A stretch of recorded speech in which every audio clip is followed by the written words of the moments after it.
Should I buy a flat or a house? It's one of the hardest questions to answer because every year the market changes. But I've been involved in buying thousands of properties over the years through our business, and we're buying lots more in 2025. So in this video, I'll break down the pros and cons of both options, how to decide which one is right for you, and what's changing in 2025. So let's start with the most obvious difference between flats and houses, which according to Zoopla can cost you up to £700 every month. To illustrate, let me introduce you to two investors, Sarah and Mike. Sarah bought a flat in Manchester city centre, while Mike bought a Victorian house in the suburbs. And last month, both of them had roof problems. Sarah went about her day in blissful ignorance while the building management company sorted it out. Mike wasn't so lucky. He spent weeks finding a good roofer, had to take time off work to meet them to get quotes, and ended up paying £5,000 for the repairs. And this is the problem with owning a house. Everything that goes wrong is your problem. The electrics, the roof, the building structure, it's all on you. I know investors with Victorian houses which they love, until they get hit with a £10,000 bill because the 50-year-old electrics need replacing. And as I mentioned, the average monthly maintenance cost for these older properties can be over £700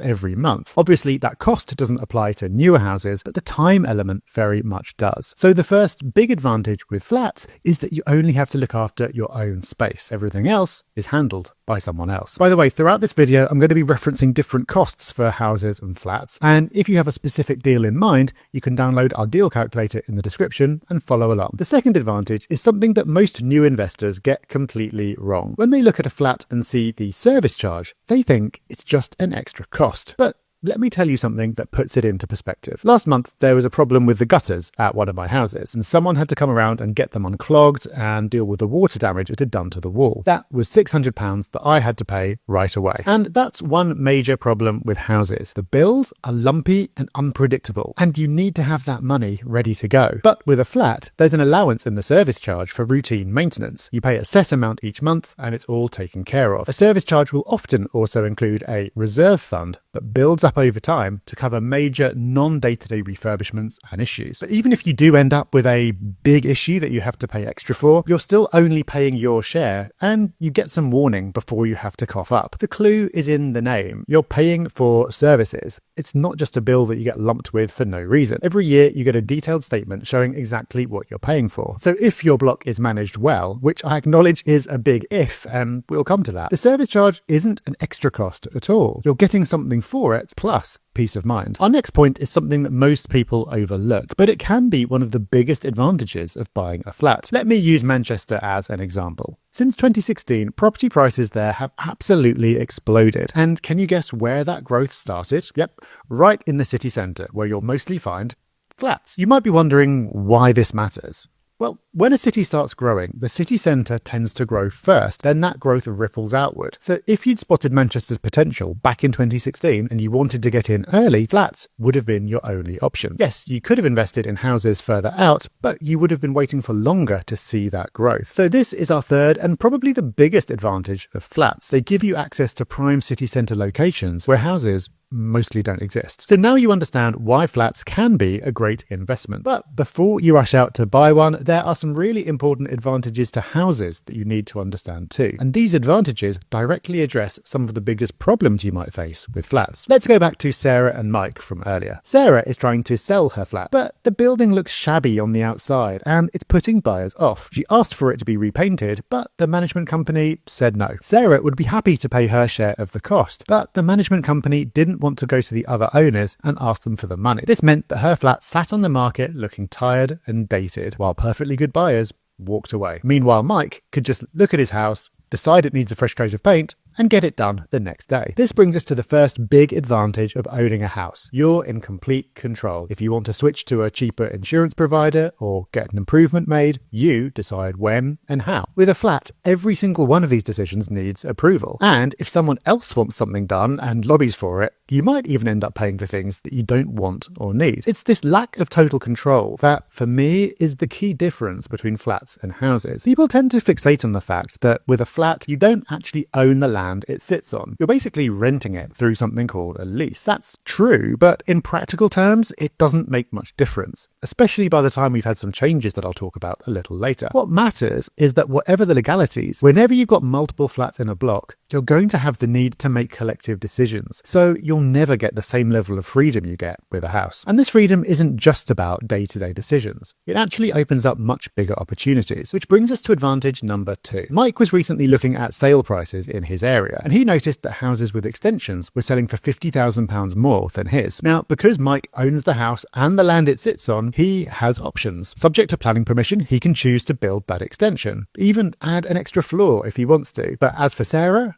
well, you don't tend to see too many 5th floor flats with extensions. And even for something smaller that could add value, like reconfiguring to create an extra bedroom, she'd likely need permission for any significant changes. So this highlights another big advantage of owning a house. You can more easily add value to it. Yes, you can renovate a flat. You can update the kitchen and the bathroom, but with a house, you can do so much more. So if you're looking to build in more profit for when you sell, or you want to borrow against increased value that you've created, then houses give you way more options to make that happen. But here's another big advantage of houses that most investors overlook. City centre flats tend to have a constant cycle of tenants moving in and out. It's a generalization, but it tends to be true. You're renting to young professionals who might move out of the area for work, or to students who finish their course, or to young couples who go on to buy their own place. And every time a tenant changes, this has a big impact on your wallet. You pay letting agent fees, the council tax bill reverts to you until new tenants are found, and you deal with wear and tear that you might not be able to fully claim back. Plus, of course, there's any empty time between tenants when you're earning nothing at all. This high turnover is one of the most annoying disadvantages of owning a flat, because with houses, you typically get families who are more likely to put down roots in the area and stay for longer. Another challenge with flats is that you're not just banking on the quality of your own property. You're putting your trust in how well the entire building has been put together. Some conversions, for example,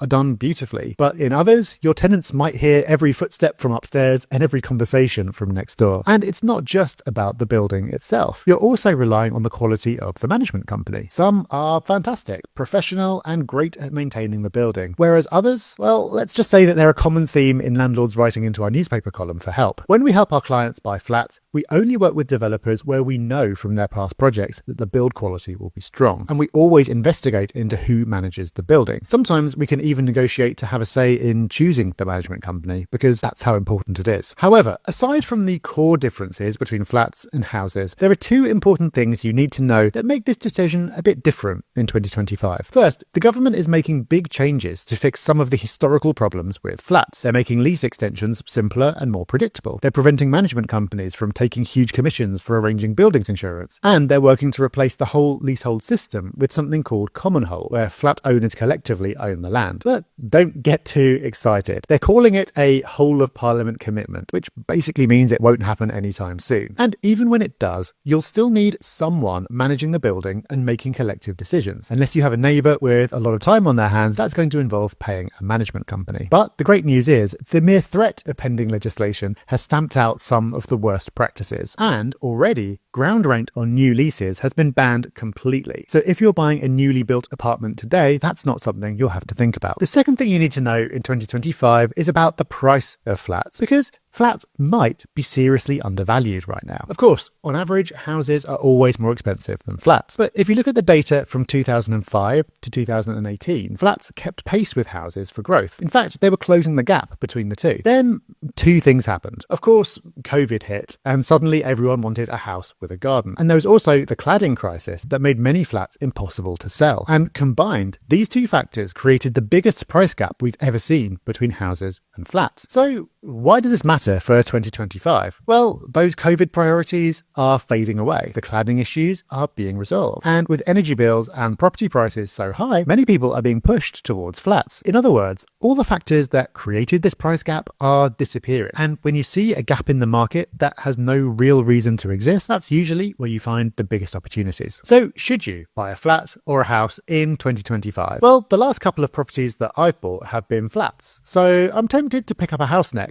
to keep a balance in my portfolio. But as I've said, I believe the prices of flats might be more likely to pick up and close that gap so maybe I'll take advantage of that. But I won't be losing any sleep over the decision because it doesn't actually matter that much. Maybe you've heard too many horror stories about flats from friends, or maybe you can't bear the thought of all the responsibilities that go along with owning a house. Either of those is absolutely fine. You can build a successful property business with either one. But here's what I do and what we encourage our clients to do is stay open to both, because when you do that, you get access to twice as many opportunities. At the end of the day, the best property investment isn't about houses or flats. It's about finding the right deal for you. So how do you do that? Well, check out this video next, where I explain step by step exactly how to do that in 2025.